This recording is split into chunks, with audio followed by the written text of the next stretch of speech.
Hello and welcome to the Power Pod. I'm your host, Matthew Cohen, and joining me again today is Ernst van Zyl, the Head of Public Relations at AfriForum. Ernst, good to see you again. How are you this morning?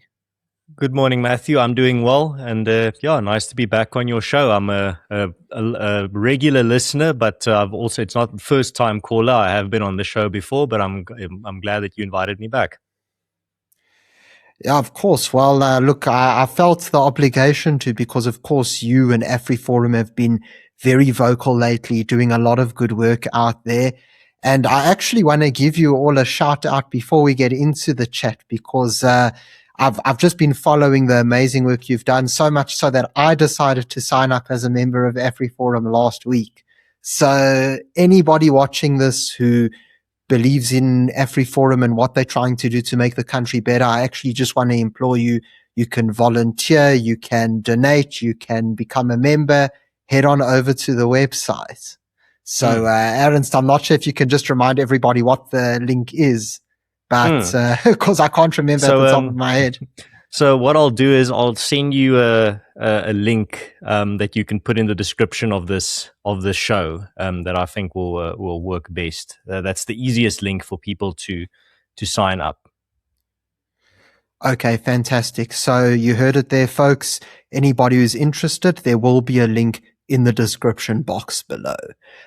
But Ernst, with so much going on now, I think something that AfriForum has done recently, and I think a lot of people are worried about this, is that they've addressed the Starlink issue. Now, of course, most people watching this channel will know that there's been a very big feud between the South African government and Elon Musk over his internet, or rather, should I say, satellite internet provider, Starlink. Because, of course, Elon Musk has not been able to go into business here because of BEE laws. I mean, we even see it in Lesotho being deployed, but not here in South Africa. But a few days ago, we heard an announcement of a Starlink rival entering the market in South Africa. So those who might not know about it, the company that Paul Mashatile announced that South Africa is going to be cooperating with is called Space42. And it's going to be, and that's a UAE-based company. And ultimately, BrainSat Satellite Services, which is the South African initiative, they're going to be deploying this service. But rightfully so, Ernst, you at AfriForum realized that this seems to be hidden in, really just shrouded in secret, this entire deal, because while we have, of course, heard the announcement of the deal, not a lot of details have been provided. And AfriForum just last week decided to send a request to the Department of Communications and Digital Technologies to provide detailed information on this deal so that we as a public understand what's really going on. And this is in compliance with the Promotion of Access to Information Act, which people might know as PAIA. So, Ernst, for those at AfriForum, what is the main piece of this deal that you're really concerned about? What exactly is it that you want to be made publicly available? Right. So you've already touched on many of the concerning details regarding this deal, but the most concerning detail actually for me is one that you can't quantify, and that is the detail of the secrecy that you mentioned. What AfriForum is doing here, nothing sinister or in the shadows. All we're asking is we're using the legislation that is at our disposal to get more transparency. And you'd think any government with nothing to hide would welcome any calls for further transparency. So what we're doing basically is, as you said earlier now, using this PAIA, the Public Promotion of Access to Information Act application, which gives the government 30 days to provide us with the information that we asked. And we've had many successes with such applications in the past, because if the government refuses to give us this information when the 30 days are up, we can take them to court to give this information. Most recently, a big success we had through this method was with Eskom's many years of contracts with coal suppliers and their diesel contracts, which after a very long court battle, they refused to give us that information, and then we won our court case, which then forced them to provide AfriForum with all those contracts, and we're currently working through them to see if there's anything suspicious or dubious going on there. But that's a different campaign. With this, it's the exact same approach. We give the government the opportunity, provide us with this information so that we can see that everything is above board and there's nothing dodgy going on, and then we can go on with our lives. But if the government refuses to give this information, we can take them to court to provide that information. So within this PAIA, we ask for many different things. We can get into the real nitty-gritty detail if you want, but most importantly is that we ask about the procurement process that was used. How was this process initiated? How was BrainSat identified or selected? And whether any competitive procurement process was followed. Did the government really choose the best service for South Africans? And did they go about this process properly and fairly?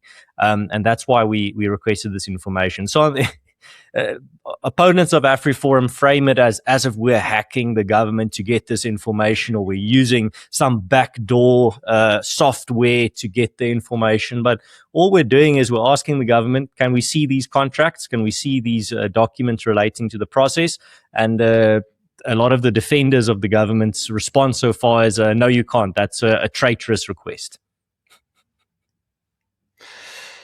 It's just unbelievable, but I'm really glad to hear that you've mentioned the PAIA Act, because ultimately, unfortunately, we have seen this in the media where people smear AfriForum, and we've heard those treason remarks. But ultimately, what you're doing is a legally backed process. Just clarify for me, Arends, it's 30 days. The yes. window that they're given, right, before you so they have 30 days, and if for example they can make the argument that it's a lot of information, they have to go through files and they have to go dig in the archives to find the information, they can extend it by a further 30 days. But in this case, there's no way they can make that argument. All these documents will be fresh in the minds of everyone involved and will be very easily accessible. So they should be able to practically get them and provide them within the 30 days that are given. So we'll see what happens in the next few days or in the days that are left. But that's the limit. Yes, after 30 days, if they've not provided this information, AfriForum can start talking to our legal team about the legal steps to follow. Of course. And as far as I know, the Memorandum of Understanding, the initial MOU was signed in 2024. So it's not a very long time ago. So they shouldn't have trouble with that. But I would actually like to ask you about certain other aspects of what we know, because, of course, while the legality and, of course, the procurement process is incredibly important, like you said, I also wonder to myself whether or not the actual service is what South Africa needs, because I know that I mentioned this in a video I did on it, but you as AfriForum also made mention of this, which is the internet speeds and the fact that we don't really know the cost of the service. And so what I'd actually like to ask you, Arends, is even if, let's say, Space42, the procurement process is good and everything, does it seem that the South African government is doing the best thing possible for its people with this kind of a deal? Well, if you just go look at the brass tacks, the internet speed, I mean, that's, if you're going to measure whether an internet service or an internet provider is worth its salt, you're going to go see what their speed is, what they can provide, and then what price they ask for that speed. So you're absolutely correct. We don't have the precise information about what this will cost. I know in your video, you went into some speculation on what it might cost, and the picture doesn't look very good. But when it comes to speeds there, we can actually verify what the speed will be, and that's for a fact that Space42's Thuraya 4 satellite service delivers a maximum internet speed of about 1 megabyte per second. But technically a little bit more, 1,024 kilobytes per second, but that's pretty much just enough to make calls, to make a satellite call from a remote area. Now, that's already better than nothing, but then you compare it to Starlink, which gives you a maximum of 250 megabytes per second. Then you can play like a competitive video game with your friend on the other side of the planet while you're sitting in the Kalahari Desert. That's a major difference. It's not just I can make a call with my satellite phone technology that's existed for decades now, but you can pretty much have a world-class internet connection while you're sitting in a place that has no cell service. And we actually demonstrated this earlier this year when there were major floods in the Western Cape. There were many people that were completely cut off from the outside world, and they had no communication to the outside world because of the floods. And some of them contacted AfriForum and said, can we just please share our story? Because we see in the media constantly politicians saying we don't need Starlink. There's no South African that wants Starlink, but they need Starlink. People that were absolutely in a dangerous situation because they were cut off, their communication was gone.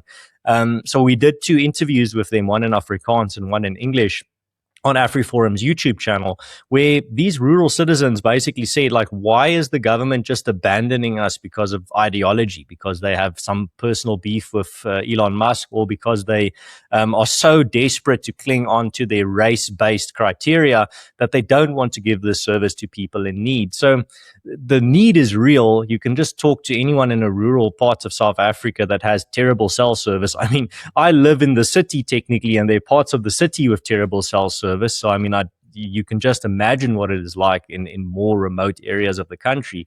But it really seems to be this whole divide between the one side that says we don't need, we as in like the whole of South Africa does not need Starlink, and on the other side, the people that want to open South Africa for Starlink.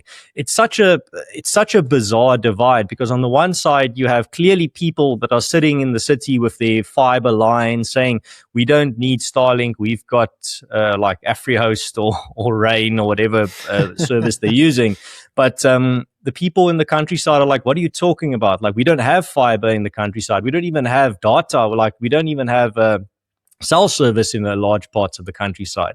And anyone that has visited the more remote parts of South Africa knows this to be a fact. So it really is, I mean, I don't think it's exaggeration to say this is the South African version of let them eat cake, where when people are just isolated in isolated parts of South Africa saying we really need Starlink to be able to communicate with the outside world, especially during an emergency, and then these very privileged urbanites tell them, what are you complaining about? Why don't you just dig a trench and lay some fiber and everything will be perfect? Why do we need Starlink? We don't need Starlink. And it's very clear if you start talking to people in rural areas or people that come from farms, how dire the situation is, where they have to drive to a very particular part of their farm to get a limited cell signal. I mean, I visited a farm just recently where we had to drive all the way to a hilltop on the farm, like very far away, just to get basic cell signal so that you could communicate with the outside world. And they do that the farming family that live there do that every day, just to get their messages and just to hear what's going on, if there's any emergencies, if they have an emergency. So that's the reality. That's all AfriForum is doing. It's being painted as this sinister plot. We're being paid by Starlink, or Elon Musk is pulling the strings. All that really happened, and I can give you this insider information, how this whole thing started, is we just got back in the day when we started this whole campaign to open South Africa for Starlink, it literally just started with our members from rural areas constantly sending us messages saying, can't you do anything about this? We are in desperate need of satellite internet service so that we can, especially during emergencies, and Starlink is very obviously the best option. Can you do something to help us? And we're like, yeah, that sounds like a very good cause and something that we can certainly help with. That's how it all started, and here we are today, many years later, still fighting to get this race-obsessed government just to give people a service that will improve their lives.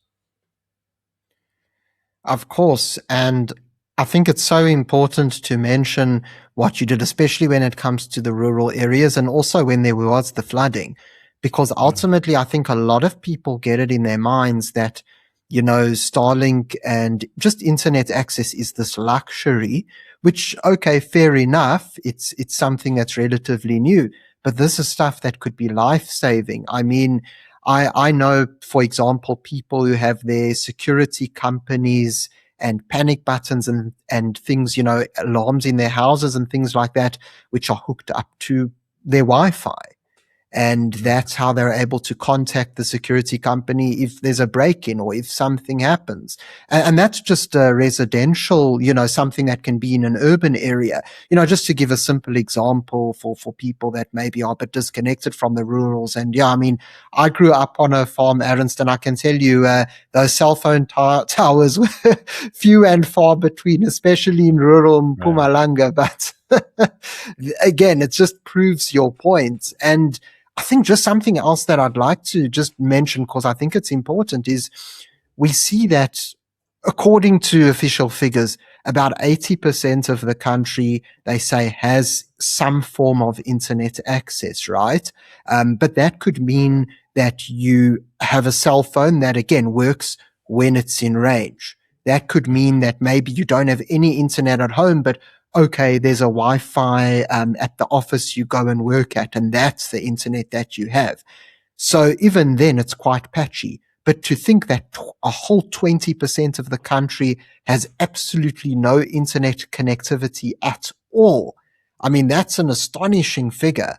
So I think people haven't really grasped the problem. And like you said, the only thing that seems to be in the way here is that Elon Musk doesn't want to give away 30% or so of his company. But just on that note, I'm actually curious, Ernst, is there any information on whether Space42 is BEE compliant in any way? Well, there's no public information yet, but I would assume that the government making a deal with a company like that, there was a discussion definitely about the slice of the pie that they have to give to some politically connected cadre or with people with the right political connections.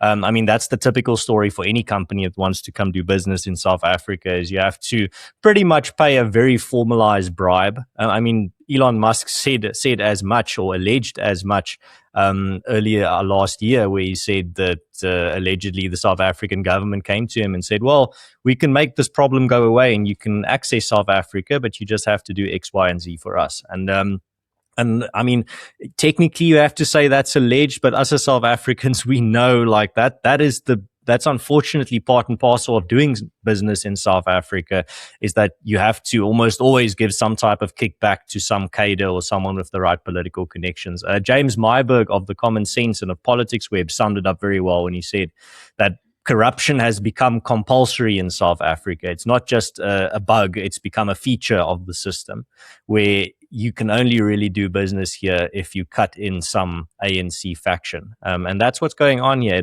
It really is phenomenal. Like, it's breathtaking to see how just regular, well, I assume are regular people online standing up for the rights of cadres to discriminate. They're like, leave the corrupt cadres alone. Let them have their cake. Let them eat.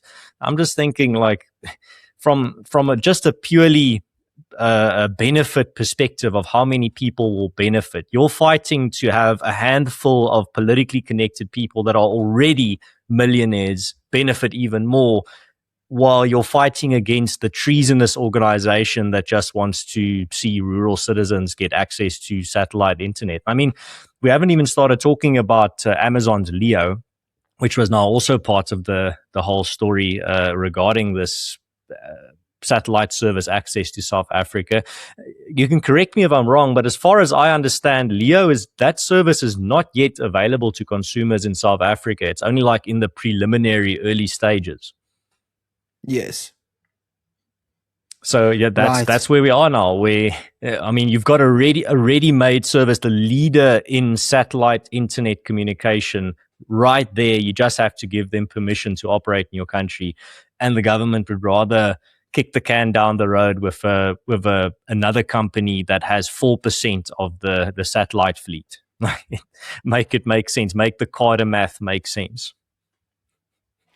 Right. Well, I think you pretty much nailed it because, like you said, we don't have evidence. We're not insinuating that there's any sort of foul play, but we know as South Africans that things like what you've mentioned are very much part and parcel of doing business here. And so if there really is, let's just call it foul play, we're not going to be surprised to see it. And I think it's pretty probable that something happened, as Elon Musk himself explained. But, it's actually quite interesting, Ernst, because I think that everything you're mentioning here, especially about kicking the can down the road, it actually ties in very well to an article you shared with me this morning. I'll let you unpack that, but what was really interesting is how it's explained how basically the New York City mayor is carrying out the South Africanization of America. So it's just quite interesting to see that sort of wordplay. And yeah, without me giving away too much, Ernst, I think it's important for us to note that what seems to be going on there, the sort of South Africanization, it basically seems to be tied into this as well, where you have this ideology, and because of the strong ideology you have, you're actually willing to get the worst deal or miss out on the best opportunities for your people just out of your own sort of selfish pride. Or maybe it is because of the cadres. Maybe it is because of corruption. But yes, without me ruining too much of the punchline, could you just explain what that article was saying and maybe explain how it ties into this situation? Right. So this is a phenomenon that's been going on for a long while now. And to put it very simply, all I did was I wrote an article encapsulating this phenomenon of South Africanization. And what is it? Well, it's put very simply, it is people living in Western countries, in America, in Europe, in many other countries, noticing that their countries are increasingly becoming more like South Africa, not less. That's the gist of the argument. It's not some deep dive philosophical work. It's literally just me trying to explain this phenomenon where more and more people living in America and in some European countries are noticing that the things that they used to think only happen in South Africa and could quote unquote never happen here are happening here, and increasingly so. So whether that's cash in transit heists in Italy, the escalating theft of copper cable in the United States, New York Mayor Mamdani urging New Yorkers recently to limit their air conditioning because the power grid is strained, or increasingly brazen race-based policies in Britain, as we just described here now with Starlink. Westerners can't help but notice that their countries, as I said, are becoming more like South Africa, not less. And South Africans are noticing it as well. I've seen many South Africans point out, like, one cash in transit heist used to be like major news in many European countries, and now it's happening regularly, and they've started normalizing it now, as South Africans did. But it shouldn't be normal. Many of these things that are part of South Africanization are not normal. They are bugs in the system. They are not features of the system. But unfortunately, some people want them to be features. So just quickly, before we get into the details, just some of the things that I identified as characteristics of South Africanization is firstly de-development. So that's just your public spaces become more dangerous, start falling apart. Parks, public monuments, any public space like your CBD within the middle of a city, those places become unsafe and they become unmaintained, and you generally avoid those places, even though they are supposed to be the opposite. They're supposed to be a place where people congregate safely. And nowhere is this de-development more prominently put on display than through the Josie versus Josie account that I think we all know very well by now, that didn't use a very scientific approach. All they did was they took Google Street View images of what public spaces and buildings and infrastructure in South Africa used to look like 10 or 15 years ago, and then what they look like today. And just contrasting those two images with no commentary or ideology or anything attached, just here's the street address, here's what it used to look like, here's what it looks like today.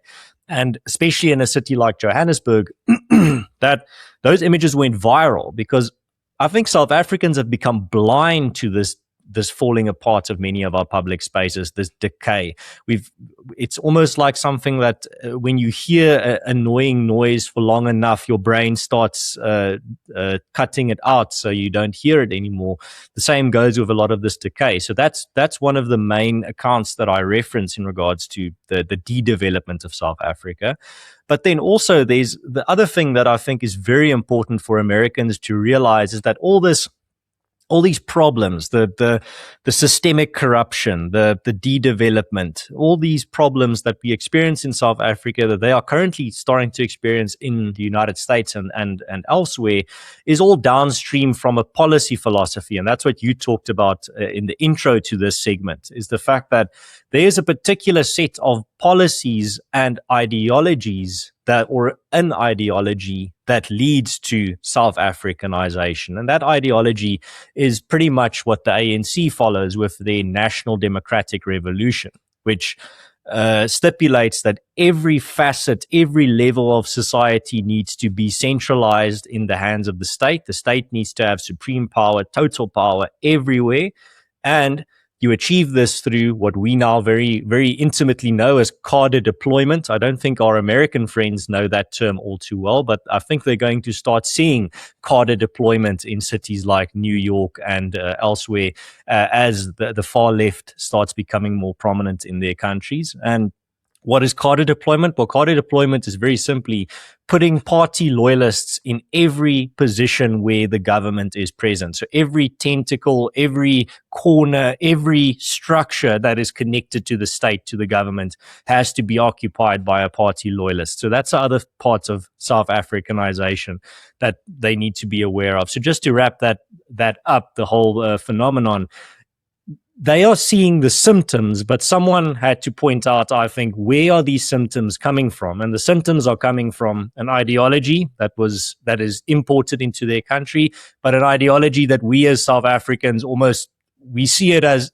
we look at it as fish in the ocean look at water.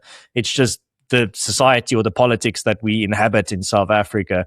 But it's starting to take root in the United States, and they're starting to see the symptoms of that ideology creeping in.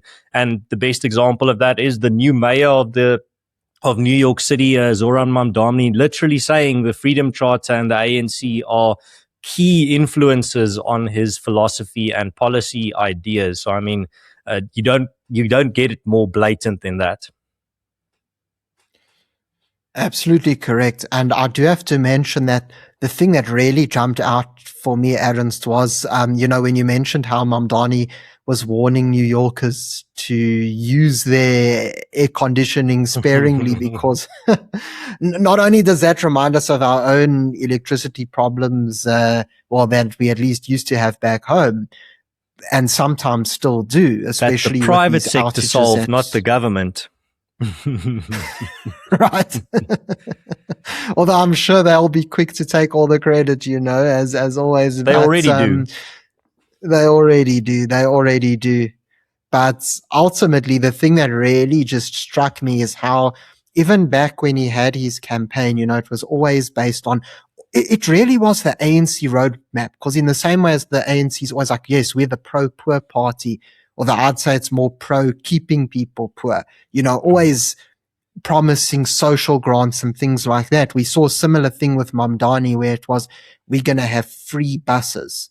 Nobody's going to explain how these buses are going to run, who's paying for the fuel, but we're going to have free buses. We're going to have public state-run grocery stores that are free. Yes, exactly. And ultimately, I just thought to myself, hang on, this is an ANC style guy who's just promising freebies left, right, and center. And so immediately, when you wrote that article, I just thought to myself, he didn't even have to say that, South Africa's the roadmap. He's just proving it. I mean, even in his election campaign, I just thought to myself, this is ANC. There we go.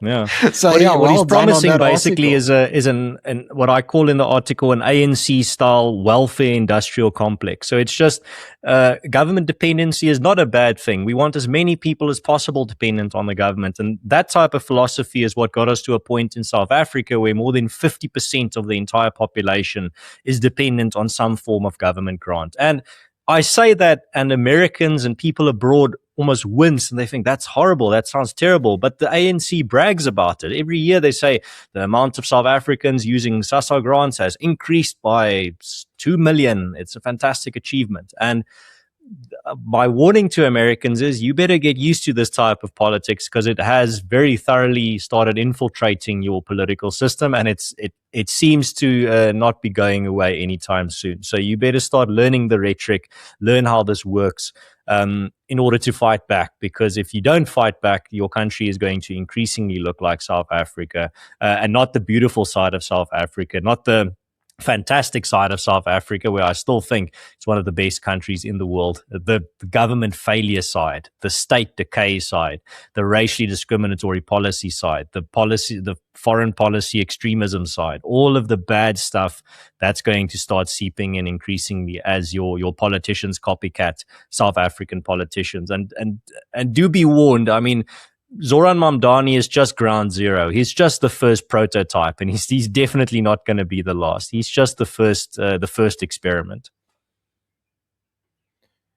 Right. Well, I think that's an incredibly important warning, Ernst. And on that note, for everybody watching, I'm going to include 2 links below in the description box, and I will also pin them to the comment section. So the first one will be the link to donate to AfriForum.